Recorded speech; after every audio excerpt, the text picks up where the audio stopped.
So yeah, love it.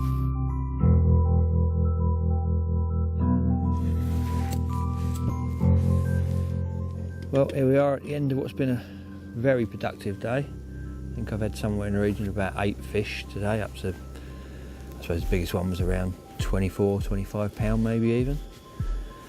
Everything's out there all set for the night. That's the beauty of carp fishing. It's not like any other sort of carp fishing. You know, most other anglers pack up and go home before it even gets dark, but I love spending a night out next to a carp lake. I know they show really well through the night here, and I'm hoping for a bit of a feeding spell. Everything's set up ready. It's just nice to be out here, really. They've locked the gates for the complex now, everything's secure, there's nobody going to be walking about. So I think I might sit up for a couple of hours, have a couple of cups of tea, and just see what transpires. But yeah, I'm looking forward to the night ahead.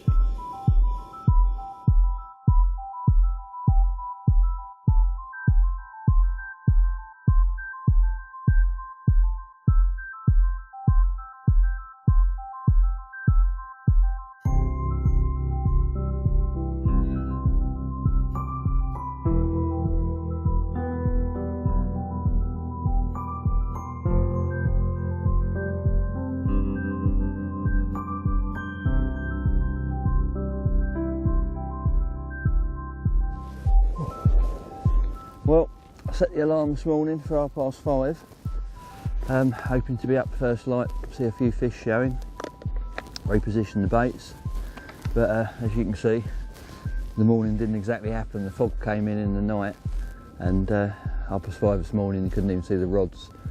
Hasn't lifted a lot yet really, but the thing about foggy conditions in the morning, it's usually a sign that the air pressure is rising, which brings the fish higher in the water. So when the sun does burn the fog off eventually, I reckon it's going to be a good day for zig rig fishing. So I say when it does blow away, I'm going to bring all the rods in, set them all up with zigs at various levels. They're quite famous lakes for zig fishing around the linear complex, all this Oxfordshire area. It's always responded well to zigs, little tiny bits of foam, sort of mid-water. So hopefully throughout the morning, you know, when the sun gets out, get them out there and run through how I do my zigs. I've caught a lot of fish over the last couple of years on zigs, especially in colder water conditions like this sort of early spring. So yeah, tie a few up, get them out there and see if we can bag a couple in mid-water. Oh, here we go.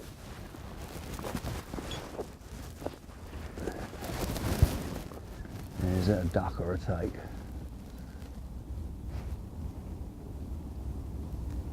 He's going. We're in. Lovely job.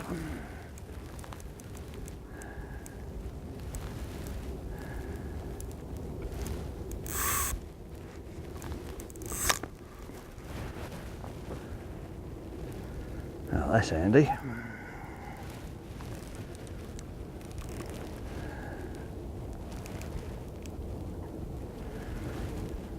Sure, I read somewhere that you can't catch fish in the fog, so somebody was wrong. I'm not quite sure what's going on here. I think the line's settled in the night over something or through something. I can feel the fish the other side, but I can also feel some sort of a snaggle. I know there's a couple of subsurface reed beds out there. I don't know if the line's wrapped around that. Uh-oh. No, it's come off. I thought it was going to, I could just feel it dragging across the top of something. Oh well. At least I know they're feeding out there anyway. Do hate losing fish.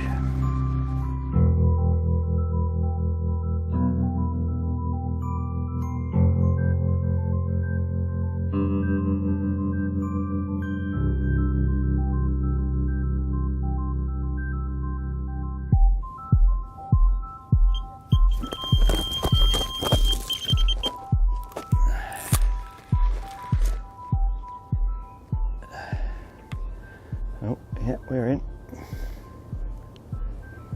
Come on. I only just cast this one out to a showing fish. They've just started showing in the last half an hour. I've been out there 5 minutes. Just shows, like I was saying yesterday, a little rechuck and make all the difference.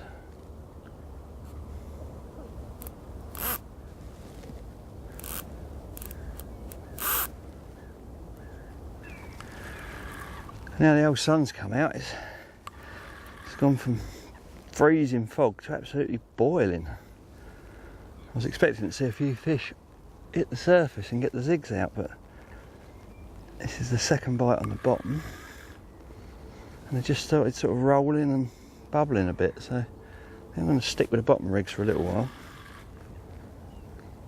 Just cast single baits onto everything that shows. It's always a good method at this time of year anyway. I see the leader not coming up, he's coming.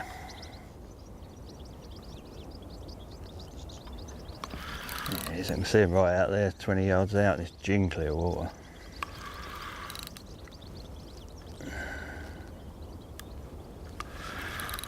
Try the bubbles coming up from him there.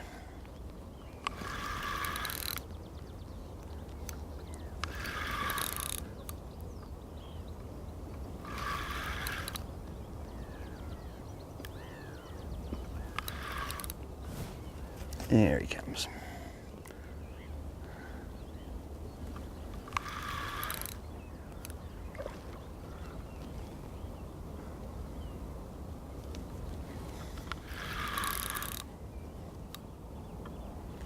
A scaly one.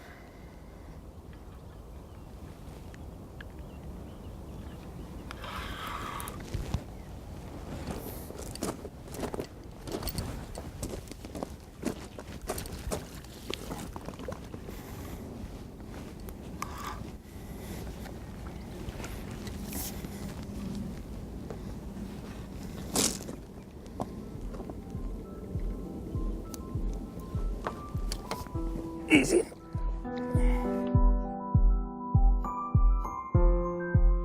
So, Dave, no shortage of terminal tackle on the market these days. No. I know you've got something tucked away in there which is ideal for keeping it all in one place. Yep, I have indeed. This is the all-in-one rig station, hardcore range.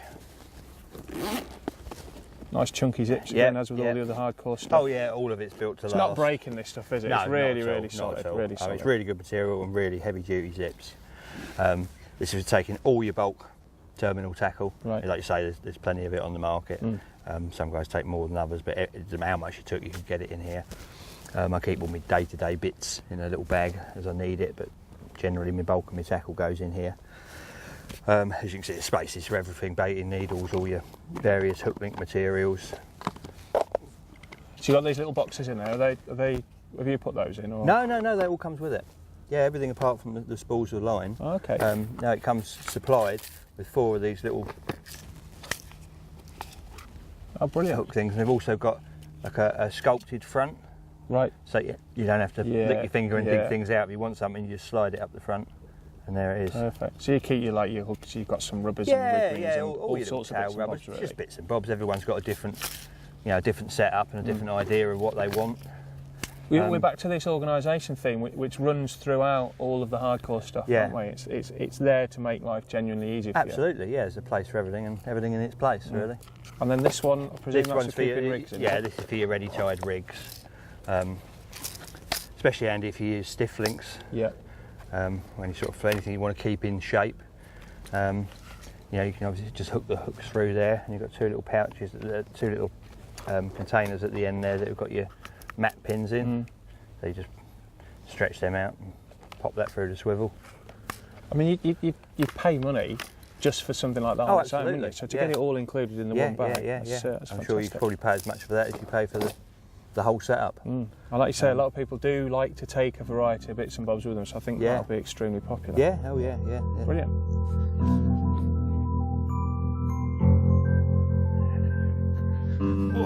Here we go. Lovely little scaly one. Not a monster, but a pretty fish.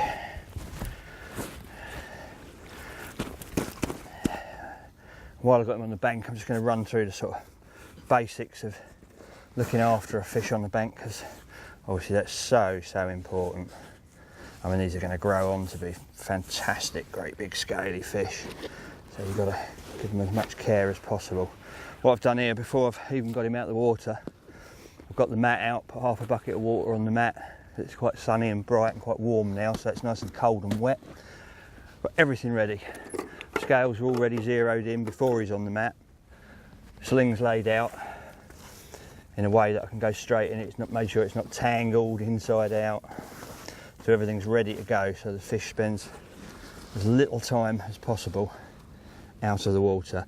As you lay them into the weigh sling, just use your hand under there, tuck that fin up and that fin up, just to make sure when you put them in you're not bending them back, which will break the ray in the fin.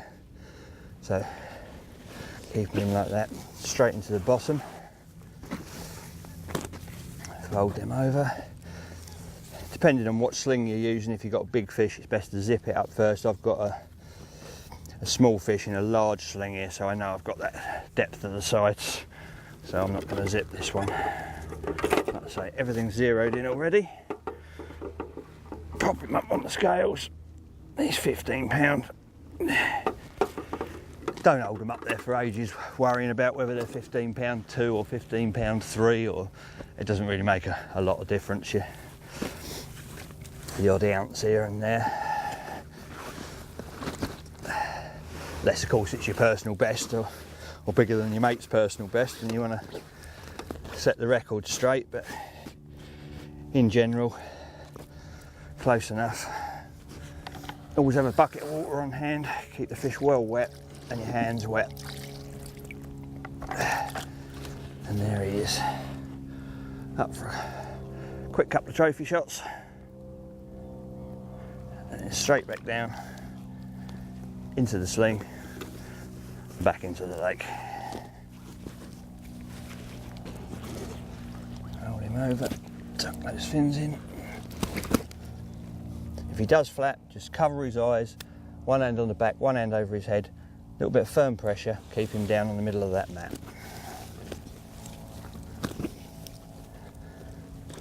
If you're transporting the fish, always zip it up, in case he has a little mad fit halfway there. There he is, 2 minutes on the bank, photograph weighed, and ready to go back in. Okay, if you're in a swim like this, which is quite shallow gravel, put a pair of boots on, roll your trousers up, whatever it takes. Just get out till you've got a decent depth. You can see there I've got a welly depth. Plenty of room there. Just in case when you release him, he gives a little burst of energy and bashes his flanks on the gravel. No need to lift him out again. You've already seen him, photographed him. Hold him till he's strong. And away he goes, safe and sound. Just the way we like it.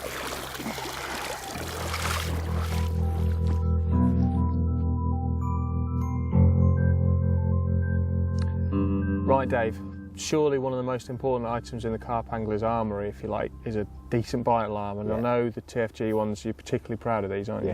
Yeah. Well, it was probably 2 years ago now I started working on these from prototype. I'm very happy with these. I think they're brilliant little alarms. I like simplicity in an alarm, you know, on, off, and a nice loud alarm, which these are. It's got a simple on-off switch on the side. It's got a 2-magnet roller on the top there. There's not a lot really that can possibly go wrong with them. Right. You know, they take a decent 12-volt battery, which seems to last forever. Like I say, they're loud, they're simple, and they work. And that's really basically all you need from an alarm. You need reliability, and these are ultimately reliable. I guess that's alarms. the crux of it, really. With any alarm, you can have all singing, all dancing. Yeah. You get alarms these days with more buttons than you know what to do with. But essentially, first and foremost, it has to be reliable. It has to be reliable, and like you say, you know, alarms are getting very complicated, especially with the digital alarms that do everything, and you have to keep referring to the handbook to even set them up. With these, I just get to the lake, flick the on switch, and I know exactly what they're going to do. They come in a set of 3 with a remote, and it's a very good remote. The range is excellent on it. It's an interesting one actually, because we get asked on the magazine all the time. The common question is, why do you need a range of 200 metres on an alarm? Because you're never going to be 200 metres away. That's not the point. Exactly. No, the point is, it's like anything. Why do you need a car that can go 180 mile an hour when the national speed limit is 70? It's because it does 70 nicer than a car that only does 80. Right. And it's the same with the range on a sounder box. If it will do 200 metres, it'll always do 30 metres. So it's about the strength and reliability Absolutely, of the signal more yeah. than anything Whereas else. if you get one that only does 30 metres, it might not always do that 30 metres if you're behind trees or bushes. So if it's got a longer range, a stronger signal, then it's guaranteed to do the shorter signal every time. And I know over the last couple of years doing all the features in the magazine with you, I can honestly vouch for the fact that you have used and tested and developed these over a period of time. And I know, I've seen the state of some of the stuff that you use. But like we say, we can't kind of harp on about it too much, I guess. But it is just so important that they're reliable. Yeah, absolutely. The last thing you want is to be on a water, get a bite in the middle of the night, and know nothing about it. Wake up in the morning, look out there, and one's been and gone because your alarm's let you down. Even from a fish safety point of view, you need to know. It's not an option. It can't happen. You've got your alarm's got to work every single time, and that's what these do. They're simple, reliable, and I use them for all of my fishing, as you know. Yeah.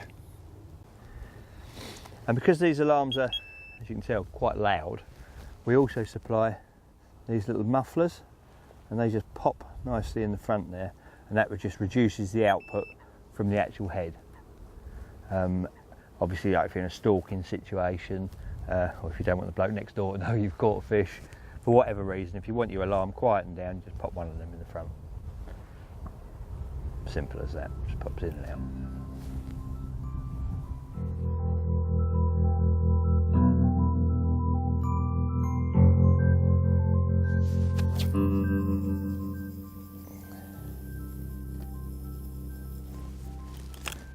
When you're fishing on those big pits where the fish can easily move out of range, especially under pressure, or you're just fishing distant islands, or you just want to hit the horizon, you're going to need a reel that can do the job.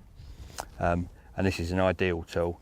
You can see there, you've got a huge, great tapered spool, a lovely, perfect line lay. That's going to add 10, 15, maybe 20 yards to your cast, depending on your casting ability. This is the V10, this reel. I'd say mainly made for pure out distance, but you still use it close in. It's no disadvantage close in, but it will give you extra yards on the top end of your cast. It's lovely smooth gearing on it, and it's got a good retrieve, which obviously you're going to need if you're fishing out at distances 120, 130 metres out. You're going to want to be able to get it back easy enough. Great big handle, great big grip, perfect for cranking it in. It's got a good gearing system, it's nice and smooth. And for distance fishing, you can't beat it really. They're very, very competitively priced as well. You're not going to break the bank for a set of 3 of these. And they do everything that a far more expensive reel will do with ease.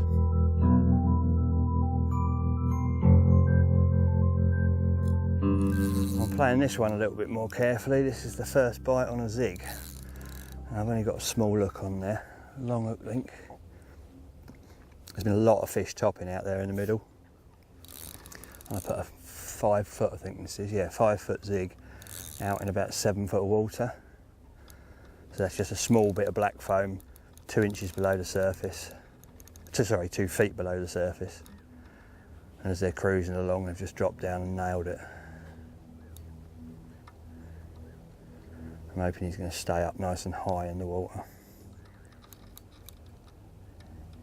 The only thing that worries me is the amount of gravel lumps and bits of sunken reeds and that are out there, but at the moment he's moving nicely.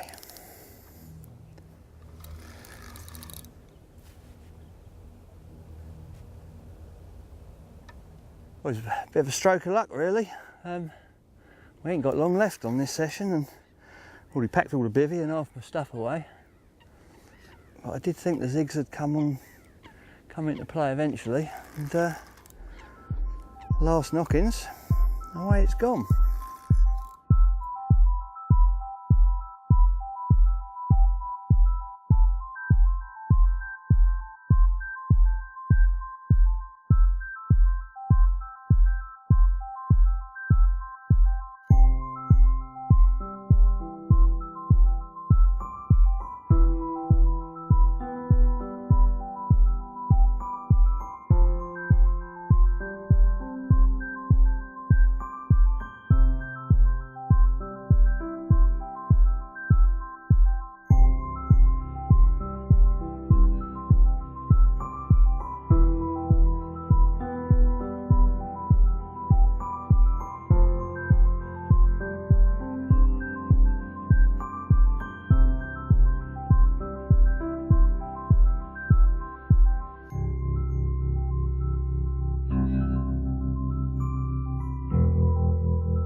go. He's not a very big one, but he's welcome all the same. Lovely. Okay, and there he is. You can see there. Typical zig hooking, that nailed right in the middle of the bottom lip. Tiny bit of black and yellow foam. And that little size 8. That weren't never falling off. And that's what done it. Pretty little fish. Little scaly one. He's going to be a corker when he's 30 pound. Lovely.